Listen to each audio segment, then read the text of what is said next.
Bonjour à tous et bienvenue sur la chaîne.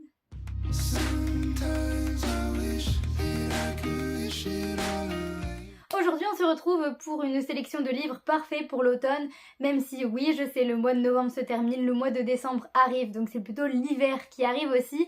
Mais il n'est jamais trop tard pour avoir des recommandations automnales, c'est quand même toujours un peu l'ambiance. Moi j'avais envie de vous en faire, donc les voilà, même si c'est avec un peu de retard. Et puis sinon vous notez ces recommandations pour l'année prochaine.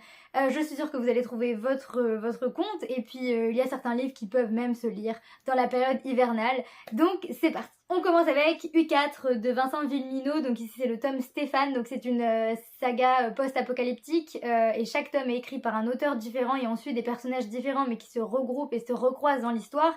Et on a une histoire ici de virus, un virus qui s'appelle donc le U4 et qui a décimé en fait 90% de la population mondiale. Et donc les personnages c'est Stéphane, Yanis, Coridwen et Jules qui ont entre 15 et 18 ans, qui ont survécu au virus et donc qui ne se connaissent pas mais qui sont en route vers le même rendez-vous. Et donc ici on suit Stéphane dans cette aventure et si je vous le recommande pour l'automne, c'est parce qu'on a vraiment ce côté assez chaotique et post-apocalyptique puisque eh bien la société est assez différente puisque eh bien c'est la survie, c'est des jeunes qui ne savent pas trop comment en fait agir face à tout ça et qui essayent d'échapper à ce virus, d'échapper à la mort et à plein de choses parce qu'il y a toute aussi une histoire avec le gouvernement et puis c'était vraiment un récit que j'ai beaucoup aimé, très prenant, assez dur aussi, mais l'ambiance est vraiment parfaite en fait pour l'automne et ça donne envie de lire tous les autres tomes parce que eh bien c'est addictif en fait et on a envie de savoir comment un peu tout peut se terminer ou ce que vont devenir chaque personnage, même si du coup là on a quand même l'histoire de un personnage en particulier.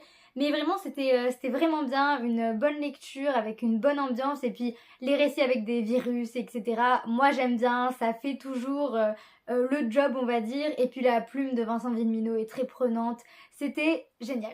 Ensuite on parle du fameux Inheritance Games de Jennifer Lynn Barnes de Pocket Jeunesse, donc là c'est une saga en 4 tomes. Les 3 tomes se suivent vraiment, le 4e est un peu un tome en plus mais il est incroyable. C'est une grosse saga mais elle est vraiment géniale. Là on part dans toute autre chose parce qu'on suit du coup Avery qui est une lycéenne totalement normale, sans histoire, qui rêve d'une bourse d'études pour entrer à l'université mais son destin va basculer le jour où elle va apprendre qu'un milliardaire appelé Tobias Hawthorne veut lui léguer sa fortune. Elle ne comprend pas parce qu'elle ne connaît pas cette personne mais elle va être très curieuse et elle va essayer de comprendre en fait eh bien, ce qui se passe et qui est ce milliardaire, pourquoi il veut lui léguer cet argent. Le problème c'est que pour toucher cette part d'héritage, Avery doit emménager dans la mystérieuse demeure des Hawthorne, donc avec toute la famille Hawthorne, qui, elle, n'a pas hérité de l'argent, alors que c'est la famille justement du milliardaire. Beaucoup de questions se posent et Avery va devoir côtoyer les 4 petits-fils du défunt, qui sont tout aussi insondables que séduisants, et qui sont bien décidés à l'empêcher de subtiliser leur dû. Et donc Avery va être happée par un tourbillon de manigances, d'énigmes et de trahisons. Elle va devoir se prêter à un inquiétant jeu de dupes qui pourrait bouleverser sa vie à jamais. Et cette saga, c'est une de mes sagas préférées déjà pour l'histoire parce qu'elle est vraiment super bien imaginée. Et quand on parle d'énigmes, on parle d'énigmes. C'est comme un Cluedo géant. C'est vraiment Avery qui va devoir résoudre des énigmes disséminées ça et là par le milliardaire pour essayer de comprendre en fait pourquoi ce milliardaire lui a légué cet argent. Donc on a une ambiance extrêmement particulière mais très prenante et très addictive encore une fois. La plume est aussi très fluide, se lit très facilement et les personnages sont géniaux. Évidemment on a un côté romance parce qu'on a ces frères Hawthorne qui oui sont séduisants et oui ils sont séduisants, hein, je le dis haut et fort. Mais ce n'est pas que cette romance, c'est aussi plein de choses autour et c'est vraiment bien construit, bien imaginé. On a des chapitres très courts qui rendent le récit extrêmement dynamique et je vous dis il y a vraiment ce côté, cette ambiance encore une fois. En fait je fonctionne par ambiance finalement, déjà 2 livres et je ne fais que parler de ça. Mais j'avais vraiment adoré pour l'histoire et je vous dis les 4 tomes, moi je les ai autant aimés l'un que l'autre, les uns que les autres. C'était vraiment chouette, il y a une belle histoire qui se forme assez aussi complexe et riche et donc c'est une saga que je vous recommande 1000 fois. Encore un livre vert, décidément, avec La forêt pour te dire de Marcine Pouchin. Ici, c'est chez Sarbacane. Et c'est un livre que j'ai lu dans le cadre du club de lecture du Pass Culture. Et j'ai vraiment beaucoup aimé, même si je m'attendais pas du tout à ça. Et ici, c'est encore un récit assez particulier parce que donc on suit deux personnages. Donc on a Louise qui a 17 ans, qui campe en secret dans la forêt depuis des mois. Et elle va rencontrer Paul, qui est un jeune homme étrange, qui est en but avec la société. Et donc la question, c'est comment en sont-ils arrivés là tous les deux? Leur rencontre va réveiller en eux les démons du passé et donc la question aussi c'est ensemble trouveront-ils la force d'y faire face et le récit est assez particulier comme on voit dans le résumé, on n'en sait pas plus que ça et oui c'est une histoire vraiment unique en fait, vraiment poignante et magistrale, fabuleuse. On a en fait la rencontre de ces deux personnages qui sont finalement deux âmes survoltées qui veulent se battre pour des causes différentes mais ça se rejoint en même temps. C'est aussi une ode à la nature, une ode à la forêt, aux animaux, enfin à tout l'environnement en fait finalement. Et ces deux personnages vont vivre une aventure très particulière, ils vont un peu oui tomber amoureux, une relation va se créer et en même temps ça n'aborde pas que ça, c'est vraiment tout un côté plus sombre et plus riche autour parce qu'on parle de la cause animale, on parle encore une fois de la déforestation, enfin on parle de plein de causes vraiment, je vous dis autour de la nature et c'était vraiment super intéressant et passionnant et vraiment captivant et encore une fois il y a une ambiance assez spéciale et je sais pas comment expliquer mais c'est encore une fois une ambiance qui se ressent, qui se vit en fait lorsqu'on lit ce livre et j'ai vraiment beaucoup aimé, même la plume de l'autrice est assez spéciale, c'est une ode à la nature et en même temps c'est cette belle histoire qui se crée, cette relation unique. C'est un livre extrêmement riche en fait qui devrait être lu par beaucoup de monde parce que c'est un livre très fort en fait qui ne ressemble à aucun autre. On change de registre avec Moon Brothers de Sarah Crossan, donc l'autrice de Inséparables aussi, je vous le dis parce que c'est aussi un livre qui est connu. Elle écrit des romans en vers libre. Et donc j'ai découvert celui-là, je vous en ai parlé je crois déjà dans une vidéo mais je vous en reparle parce que là aussi je trouve qu'il y a une bonne ambiance pour l'automne même si j'ai lu celui-là en été. Mais donc ici, roman en vers libre, donc déjà, côté très poétique, ça se lit très facilement, c'est beau, on a des mots très forts, c'est vraiment très très bien écrit, c'est génial en fait, on a vraiment ce côté magique et poétique dans les vers et c'est une histoire en même temps très poignante et très forte qui est bien racontée ici. Ici c'est l'histoire de deux frères, de Ed et de Joe. Et en fait, Joe, dans cette histoire, va devoir accompagner son grand frère dans ses derniers moments parce que Ed, donc ce grand frère, a été mis en prison. Et il y a donc toute cette histoire qui se crée autour de cet événement parce que ça va être le moment en fait finalement de la mise à mort en fait de Ed pour ses crimes. Et donc Joe se demande comment est-ce qu'il peut l'aider, est-ce qu'il peut faire quelque chose et comment est-ce qu'il peut pardonner tout ça à son frère alors que leur famille a volé en éclats et surtout où trouver la force d'espérer. Donc ici c'est un roman comme vous le voyez très très dur, très très assez cru aussi dans sa manière de raconter parce que on a le point de vue et donc la façon de parler de Joe et c'est assez oui c'est assez cru et dur mais ça rajoute à l'ambiance et en fait c'est très immersif en même temps. Et donc c'est un roman bouleversant donc sur la famille parce qu'on parle pas que de ces deux frères, on parle de toute la famille, mais une famille assez instable, il y a beaucoup de problèmes et on découvre tout ça au fur et à mesure du roman et c'était juste magnifique et très très bien construit parce que voilà tout est dévoilé au fur et à mesure mais c'est toujours très prenant, passionnant et ça chamboule, c'est un récit qui prend aux tripes et qui fait quelque chose en fait. Surtout qu'on parle de voilà en fait de l'Amérique des exclus et des laissés pour compte comme c'est indiqué dans le résumé parce qu'on parle voilà de ces personnes qui vont en prison et en fait justement c'était hyper intéressant de découvrir ce côté-là. On ne voit pas souvent de récits sur ce sujet. Donc j'ai vraiment adoré et puis je vous dis la plume de Sarah Crossan fait beaucoup parce que même si bon là c'est la traduction mais la traduction est juste magnifique. C'est très spécial comme façon d'écrire parce que c'est des vers libres mais c'est exceptionnel en fait. Il y a vraiment ce côté poétique fait que ce livre est unique et que vous n'en trouverez jamais un autre comme celui-ci évidemment et surtout que ça rend les choses même encore plus fort. Donc vraiment foncez lire ce livre. Sarah Crossan, c'est une valeur sûre. Et bien sûr, je ne pouvais pas ne pas vous parler de Victor Dixon, mon auteur français préféré, qui a écrit Vampiria, la cour des ténèbres, le premier tome d'une saga qui est déjà bien avancée, puisqu'on a déjà 3 tomes, plus 3 autres tomes, qui est donc la saga Vampiria America, qui se passe non pas en France comme celle-ci, mais aux Amériques.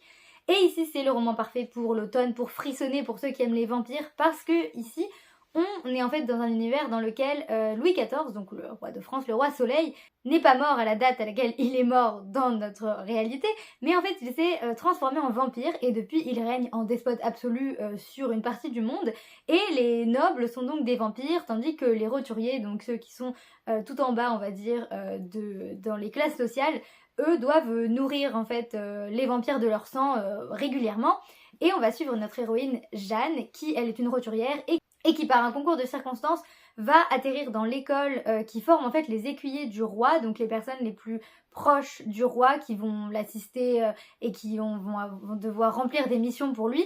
Et si elle gagne en fait les différentes épreuves, elle peut devenir écuyère du roi et elle c'est ce qu'elle va essayer de faire. Pourquoi? Parce que son but c'est justement de tuer le roi, en tout cas essayer de tuer le roi pour mettre fin à ce règne despotique et cette monarchie absolument horrible. J'adore Victor Dixon et j'ai adoré Vampiria, c'est une trilogie incroyable, comme je vous l'ai dit, assez sombre, il y a beaucoup de sang, il faut le préciser, mais il y a beaucoup d'action, des personnages très attachants, cette ambiance encore une fois assez terrifiante mais assez captivante aussi parce que l'univers on sent qu'il est extrêmement bien imaginé, vraiment très très bien construit, on a vraiment plein de personnages mais c'est génial, ça se lit très vite, c'est addictif, chaque tome est juste incroyable, ils sont très différents et en même temps toujours très riches. Vampiria America, la deuxième saga, est incroyable aussi, on est avec d'autres personnages mais comme on est plongé aux Amériques et non pas en France, c'est encore plus génial j'ai envie de dire. On a beaucoup d'action, beaucoup d'émotions et toujours la plume de Victor Dixon assez spéciale, pleine de, j'ai envie de dire, de magie finalement. Il y a ce petit truc et vraiment Vampiria, mais si vous avez envie, oui, de frissonner, d'avoir un peu peur mais surtout lire un livre à la vitesse de la lumière, et bien ce livre est pour vous. Je vous assure, il vaut vraiment le coup. Mais ce n'est pas le seul livre de Victor Dixon dont je veux vous parler parce qu'il en a sorti un récemment qui est Agence Perdido, donc le tome 1. Ici on est plus sur de la jeunesse, mais c'est un livre aussi parfait pour l'automne. Halloween, ce genre de choses parce que, bon vous voyez un peu le livre à quoi il ressemble, on est sur cette thématique là et ici en fait on suit Lucie qui a perdu sa mère donc il y a 1 an mais de façon très mystérieuse et depuis elle vit avec sa tante et elle est réduite à voler dans les trains de New York pour subsister. Jusqu'au jour où elle fait la connaissance de Rita Perdido et cette femme lui propose de rejoindre son agence de retrouvage. Elle lui apprend du coup qu'il y a tout un autre monde et qu'il y a une caste en voie de disparition qui existe dont Lucie fait partie. Cette caste, c'est les retrouveurs qui ont le pouvoir de pénétrer dans les oubliettes pour en rapporter les objets, les personnes et les souvenirs perdus. Parce que dans ce monde, en fait, tous les objets, les gens qui disparaissent, ils ne sont pas perdus, mais en fait, ils ont été volés par des créatures venues d'un autre monde pour arracher des morceaux d'une autre, et ces créatures s'appellent les croque-mitaines. Et comme Lucie est persuadée que sa mère a été enlevée par un croque-mitaine, elle va se lancer à sa recherche. Et à mesure que s'éteignent les derniers retrouveurs, les croque-mitaines gagnent en puissance et préparent leur effroyable revanche contre la surface. Donc les problèmes commencent à arriver et ça donne ce livre qui a l'air juste incroyable. Je ne l'ai pas lu, c'est le seul que j'ai pas lu, enfin je suis en train de le lire en fait pour tout vous dire et j'aime déjà beaucoup le début, encore une fois une ambiance parfaite pour l'automne, beaucoup de mystères, on sent que c'est jeunesse parce que c'est jeunesse mais c'est génial, moi j'aime beaucoup lire ce genre de livre, c'est encore une fois très prenant, ça se lit très vite et c'est très mystérieux pour l'instant, très intriguant et il y a vraiment cette ambiance assez spéciale avec ces personnages qui voilà combattent les croque-mitaines et c'est juste super intriguant et passionnant, j'adore. Et je vous le recommande parce qu'il est parfait, mais vous le voyez, j'ai même pas besoin de le dire, en fait, ça se voit, il sent l'automne, en fait, il sent cette période où on aime les récits un peu plus sombres, qui plongent dans une atmosphère qui change, en fait, et qui correspond au temps assez froid, glacial, et surtout avec ce brouillard, vous voyez le genre. On continue avec un Twisted Tale, toujours. Twisted Tale, c'est cette collection chez Hachette Heroes qui sont des réécritures de Disney. Et ici, c'est Au bout du rêve, donc de Farah Rochon, qui est une réécriture de La princesse et la grenouille. Et donc, en fait, on est ici à la fin du dessin animé. Et en fait, au lieu de combattre le docteur Facilier, Tiana va accepter son marché. Et donc, ce qui va se passer, c'est que Tiana va obtenir son restaurant, son père n'est pas mort, mais en contrepartie elle va devoir renoncer à l'amour de Naveen. Naveen ne se souvient pas d'elle et c'est comme si tout ce qu'ils avaient vécu en tant que grenouille dans le dessin animé, ça n'est jamais arrivé. Et donc on suit Tiana dans cette nouvelle vie et tout semble aller pour le mieux, même si bon, elle regrette évidemment de ne plus avoir l'amour de Naveen. Mais ce qui va se passer, c'est qu'en fait, au fur et à mesure, la ville va devenir assez inquiétante. Il va y avoir des choses étranges qui vont se passer et des menaces vont surgir et elle va se rendre compte que il y a cette magie noire qui surgit un peu partout et elle va devoir combattre cette menace assez spéciale, assez mystérieuse, on ne comprend pas trop. Et pour combattre cette menace, elle va devoir partir à l'aventure avec Naveen et Charlotte pour remettre les choses en ordre et ou risquer de perdre tout ce qui lui est cher et donc essayer de combattre le docteur Facilier. Le résumé, encore une fois, est assez mystérieux, on ne sait pas trop ce qui nous attend dans ce livre, mais je vous assure que c'était incroyable. J'ai adoré, je vous dis encore une fois, je me répète tout le temps, mais il y avait aussi cette ambiance avec cette magie, ce côté la Nouvelle-Orléans, la Louisiane, les marécages, enfin on est vraiment dedans et c'était génial. On retrouve vraiment l'ambiance du dessin animé, les personnages, on dirait les personnages du dessin animé, puis c'était addictif, c'était passionnant, c'était fascinant, la manière d'écrire et plein de thématiques, c'est un récit aussi hyper riche parce qu'il y a plein de thématiques qui sont abordées, enfin on parle le racisme, justement avec Tiana et toujours ce côté, Tiana qui veut se dépasser, qui travaille toujours énormément. C'est même tellement plus profond que le dessin animé parce qu'on accède à la psychologie des personnages qui correspond parfaitement aux personnages qu'on voit dans le dessin animé. Donc juste c'était parfait et c'est une des lectures parfaites en fait. Encore une fois, pour l'automne, vraiment, si vous aimez La Princesse et la Grenouille, Disney, les Twisted Tales, lisez celui-là. Encore un récit pour frissonner, c'est Quand tu verras Sadie de Kat Ellis. Donc la petite phrase à Burden Falls, gardez les yeux grands ouverts.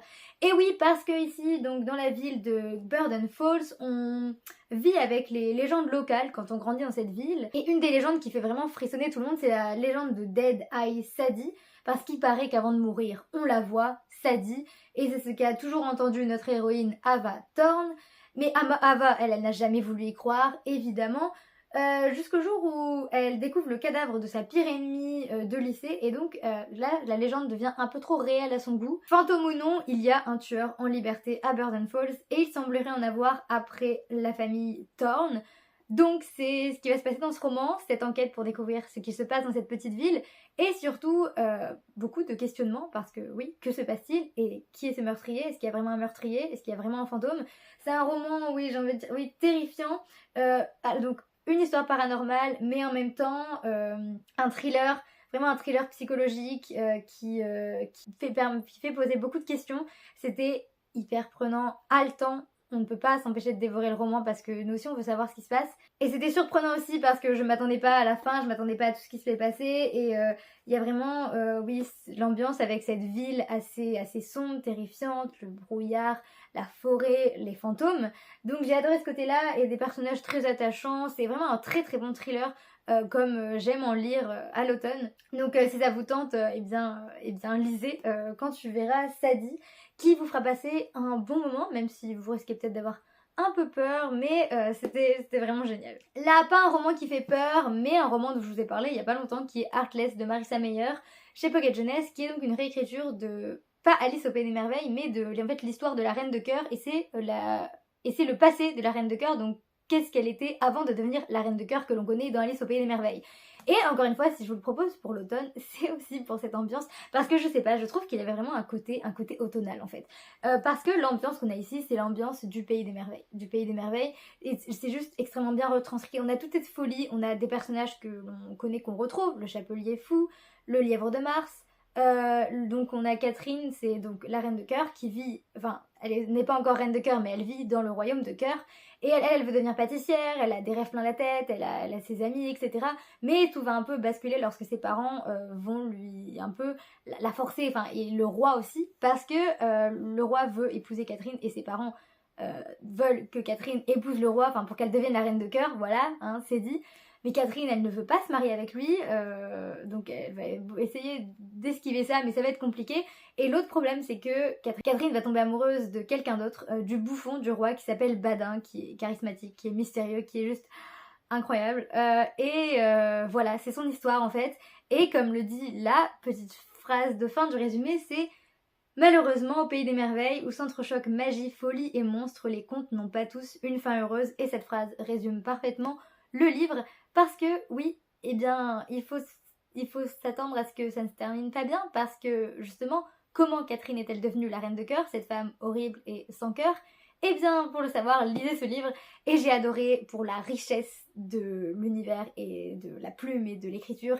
Et l'autrice a vraiment très très bien retranscrit donc le Pays des Merveilles. C'était juste génial, on voit tous les clins d'œil à Lewis Carroll et elle fait preuve de beaucoup d'inventivité, d'imagination. Les personnages sont hyper attachants, la relation entre Badin et Catherine, mais oui, on veut tout ça. Bah, nouveau book boyfriend, hein, évidemment, hein, voilà. C'était top, c'était captivant, c'était passionnant. J'utilise toujours les mêmes adjectifs, mais c'est pas grave. Plein de magie, et vraiment, je vous dis, ce grain de folie, c'était spécial, mais c'était génial. Donc, si vous aimez les contes de fées, si vous aimez Alice au Pays des Merveilles, si vous aimez les romans bien riches, parce que vous voyez, il est vraiment épais, mais parce qu'il se passe énormément de choses. J'ai mis aussi des post-it parce qu'il y a des passages très stylés, des phrases très stylées. Je vous dis, il y a encore une fois ce côté magique, très imaginatif, qui fait rêver et qui transporte très très loin, et j'ai adoré ça. Et on clôture avec un livre exceptionnel qui est sûrement une de mes meilleures lectures de l'année dernière, mais de ma vie en fait, clairement, parce que je viens vous parler de Absolu. Absolu, tome 1 de Margot Dessen. Donc une trilogie, le 3e tome est sorti, une dystopie, parce que les dystopies c'est la vie. Et là, oui, c'est parfait pour l'automne parce que, en fait, j'ai même pas besoin de dire autre chose que le mot dystopie. Hein. Dystopie, ça évoque ces univers assez aussi, oui, apocalyptiques et des personnages qui vont passer par de multiples épreuves. Mais là, Absolu, c'est une dystopie, mais que vous n'oublierez jamais, en fait. Absolu, c'est la dystopie qu'il faut lire, la dystopie qui brise le cœur parce que Margot Dessen est une autrice sadique, clairement. Mais ce livre est génial. Ici, eh bien, on vous invite à rentrer dans une ville qui n'ouvre ses portes qu'une fois par an et on va suivre Prim et Johanna qui sont amies depuis l'enfance, qui ont un avenir prometteur au sein de la nation d'Eryth qui est construite sur les ruines d'une Pologne ravagée. Donc on est dans cet univers, comme je vous dis, assez apocalyptique, futuriste. Et leur vie va basculer le jour où ils sont choisis pour être envoyés dans la zone qui est justement un endroit où rôde la chose qui est en fait une créature que les mobilisés doivent vaincre, en fait, c'est leur mission, ils doivent vaincre cette créature, la plus dangereuse créature jamais créée par l'homme, ou alors ils doivent mourir en essayant. 19 générations ont franchi les portes de la zone, mais personne n'en est jamais ressorti. Alors pour Prim et Johanna, c'est un honneur, évidemment, mais c'est un sentiment que ne partage pas Edvard, un autre personnage qui lui est persuadé que ses talents de linguiste ne lui seront pas utiles de l'autre côté du mur, et donc leur arrivée tumultueuse et dans la zone va lui donner raison. Il y a des guerres de territoire, des phénomènes de plus en plus étranges, et la zone en fait finalement est un lieu de non-droit, et à l'intérieur de ces murs, le monstre n'est peut-être pas celui qu'on croit, et je dis oui. Vous voyez, tout correspond à la dystopie et tout est juste incroyable dans ce résumé, mais ça ne montre pas à quel point l'intérieur est incroyable.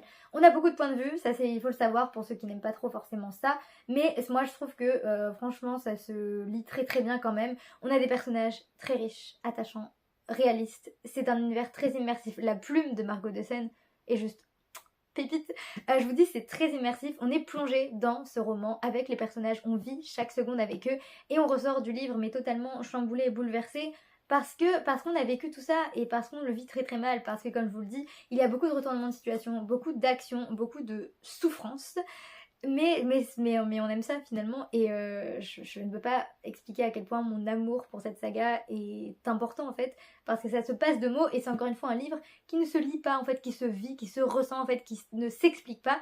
Le tome 2 était incroyable, j'ai envie de dire peut-être même pas, en fait, meilleur finalement que le tome 1, enfin même si je les mets sur le même plan, mais je vous dis, le tome 2 m'a fait un effet mais de dingue tellement il était incroyable, et donc j'attends depuis beaucoup de temps le tome 3 qui est enfin sorti, et donc je vais aller l'acheter, je dois le lire, je dois le dévorer, même si je vais finir en larmes, parce que terminer cette saga, je sais que ça va me briser le cœur, surtout que les personnages, je pense, ne vont pas avoir forcément une fin heureuse, ou en tout cas une vie très facile dans le reste de la saga.